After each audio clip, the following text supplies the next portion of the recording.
Alors on va essayer en moins de 15 minutes d'exposer les réglages de base du Korg MS-20 synthé modulaire en se concentrant sur les potentiomètres sur la partie gauche. Donc on laisse de côté le patch et le SP sur la partie droite qu'on abordera dans une autre vidéo. Pour avoir le son de base du MS-20, on va commencer par mettre tous les potards au minimum. Sauf dans VCO2 ici, le pitch on le met à 0. Master Tune en dessous on le met à 0 aussi. On va ouvrir le level sur 8 des deux VCO, 1 et 2. On va également mettre complètement au maximum le cutoff frequency du low pass filter. Et enfin, on va mettre à fond le sustain level du enveloppe générateur 2. Et là, on a le son de base du MS-20. Il faut penser bien sûr à régler aussi le volume général pour que ce soit confortable. Et donc, on a ça. Voilà, ça, c'est vraiment donc, le son de base du MS-20. Et donc, on va présenter maintenant les différentes sections. On va commencer par les deux VCO ici, donc VCO1 et VCO2, dont on peut régler le niveau respectivement ici 1 et 2. Donc je coupe le 2 pour l'instant pour me concentrer sur le VCO1. On va pouvoir sur le VCO1 choisir la tessiture du clavier.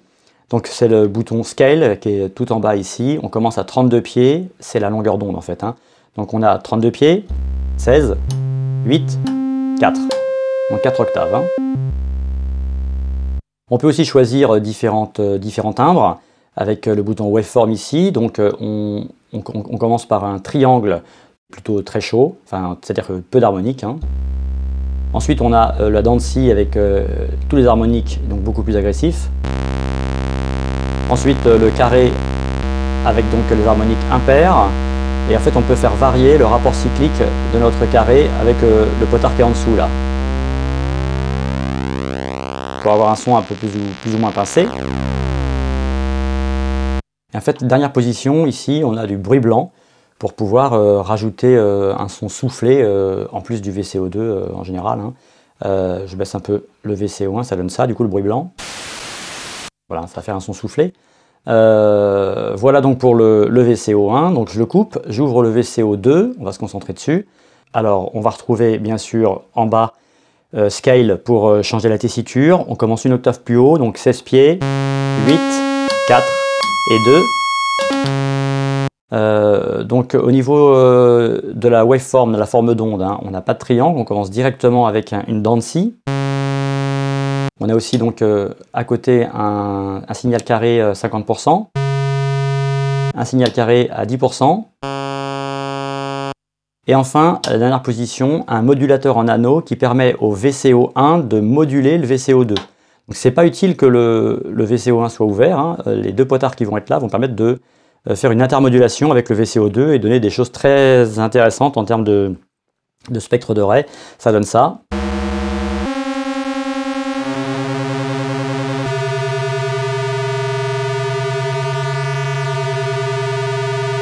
Voilà, donc la position modulateur en anneau ring. Je vais remettre mes deux modulateurs en Dancy. Je vais les mettre à une octave d'écart. J'ouvre les deux. C'est l'intérêt bien sûr d'avoir deux VCO. Et avec le potard pitch ici qu'on n'a pas encore vu, on va pouvoir accorder ou désaccorder le VCO2 par rapport au VCO1. Voilà, je peux les faire dissonants ou alors me rapprocher pour des battements ou vraiment me mettre pile dessus.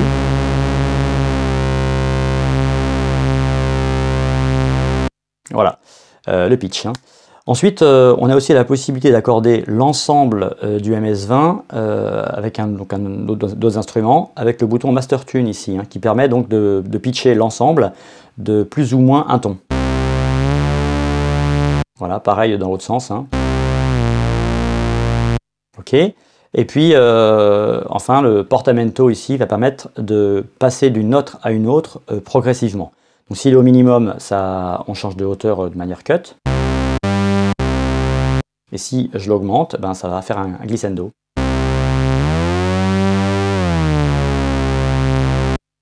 Voilà. Ensuite, on a fini avec les VCO. Les deux filtres, donc le filtre passe-bande, qui est composé d'un filtre high pass et d'un filtre low pass.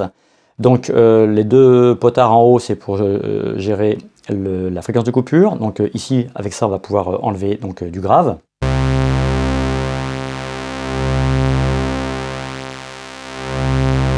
Et avec ça, on va enlever des aigus. Les deux potards qui sont en dessous vont permettre de régler la résonance du filtre, hein, qui fait toute la renom du MS20, enfin pas que, mais il est vraiment très connu pour ça. Alors on va donc bien augmenter la résonance du filtre et ça donne ça.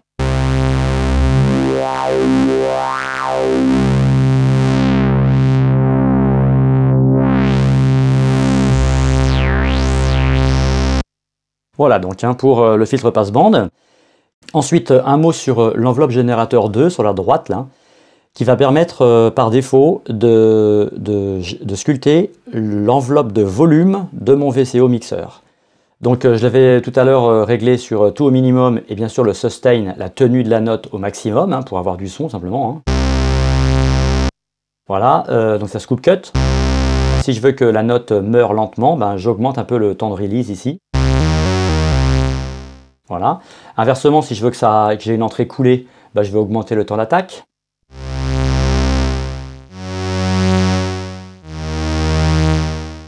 Voilà, je peux le remettre au minimum et demander avec le hold time que les notes soient tenues un certain temps avant d'être coupées. Donc là, d'être coupées de manière progressive par le release time. Et enfin, en conjuguant decay time et sustain level, je vais pouvoir baisser avec sustain level ici la tenue de ma note, donc elle sera faible, mais elle ne sera faible qu'après un certain temps que je règle avec le decay time. Ça va faire un son un peu plus pulsé, quoi. Hein. Ça va donner quelque chose comme ça. Je vais baisser l'attack time et le hold time.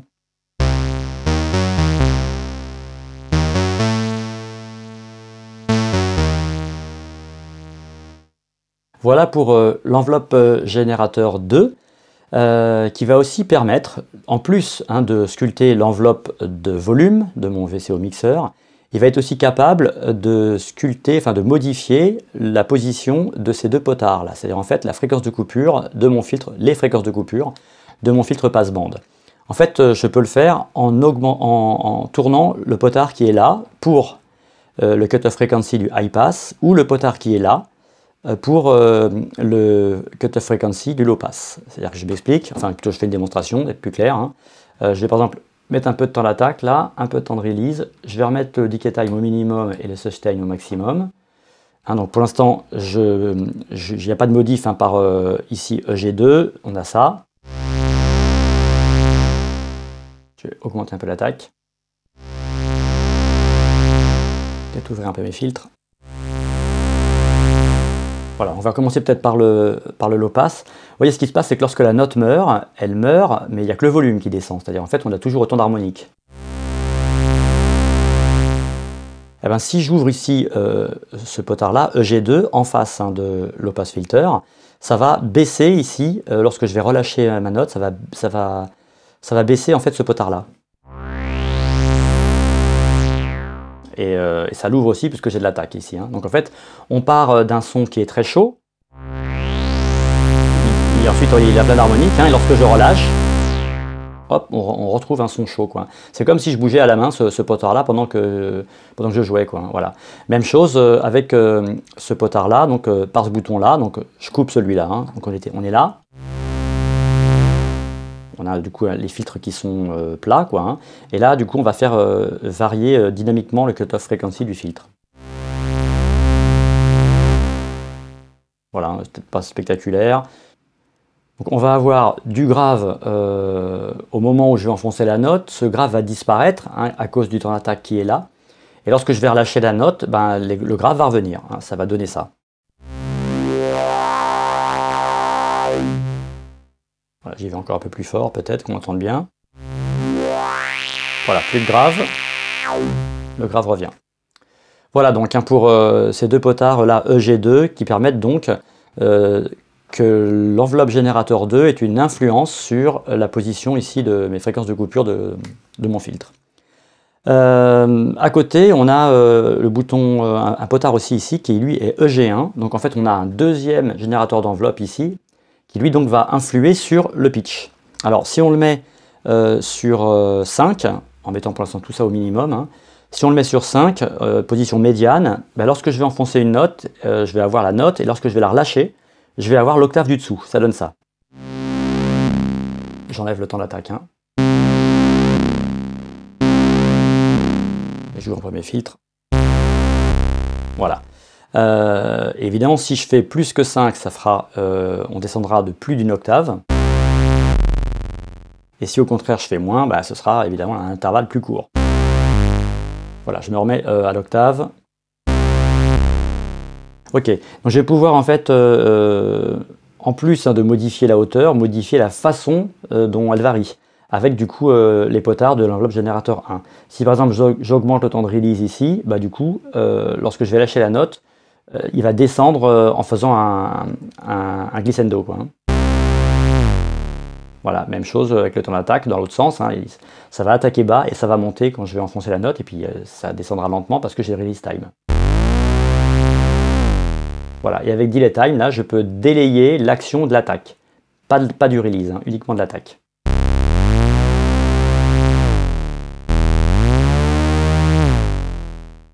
Voilà donc pour l'enveloppe générateur 1, donc, hein, qui peut modifier le pitch par ce potard-là. Je rappelle que l'enveloppe générateur 2, il modifie les filtres, hein, le cutoff frequency des filtres. Ensuite, on va parler du modulation générateur ici, qui est un générateur LFO, qui va permettre de changer encore une fois. On le retrouve là, MG, MG, MG, ces potards-là. Qui va permettre de modifier le pitch, ou alors, encore une fois, les fréquences de coupure de mes deux filtres, hein, par ces potards-là. Ça et ça marche ensemble. On va pouvoir modifier par ce LFO la forme de la modulation. Si je me mets là en position médiane, j'ai une modulation en triangle, et ce triangle, on peut le déformer. À gauche, on a une rampe descendante, et à droite, on a une rampe montante. Je vais mettre du son tout à l'heure, on va entendre. Et là, en dessous, on modifie la fréquence du LFO. La fréquence, elle est représentée par le clignotement de la LED qui est là. Donc là, c'est lent, et là, c'est rapide. Mais ça reste, hein, du LFO, c'est-à-dire c'est à l'échelle macroscopique, quoi. Alors on y va, on va commencer du coup par moduler le pitch, hein, du VCO mixeur. Donc je vais mettre une modulation assez rapide en triangle, et lorsque je vais ouvrir du coup là ce potard là, on va avoir du coup un vibrato tout simplement, hein. Donc il n'y a pas de vibrato, et là du vibrato. Voilà. Ça peut aller très loin. Et donc ce que je disais par rapport à la rampe, hein, donc j'ai baissé un peu peut-être la fréquence pour qu'on entende bien. Donc là c'est le triangle, et là du coup complètement à gauche on va avoir une rampe descendante. Du coup il y en a quelque chose de pulsé et qui descend, hein, et dans l'autre sens on a quelque chose qui monte et qui se coupe net, hein, une rampe ascendante. Voilà, je le remets en triangle.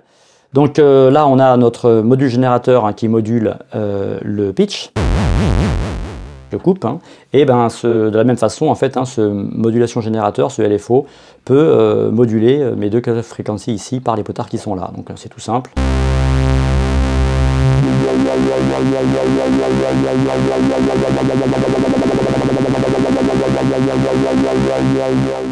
Voilà, même chose, hein, sur le passe-bar complètement à droite là.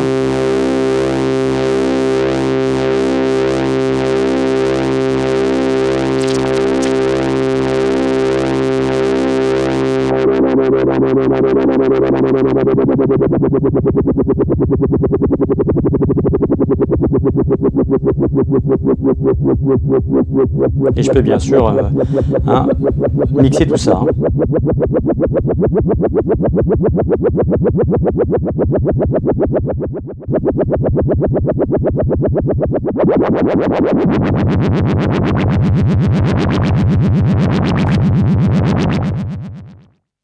Voilà, je crois qu'on a fait moins de 15 minutes. J'espère que c'était clair. Si vous avez des questions, allez-y dans les commentaires. Si je peux, j'essaierai d'y répondre. Dans la prochaine vidéo, on explique le patch du MS-20.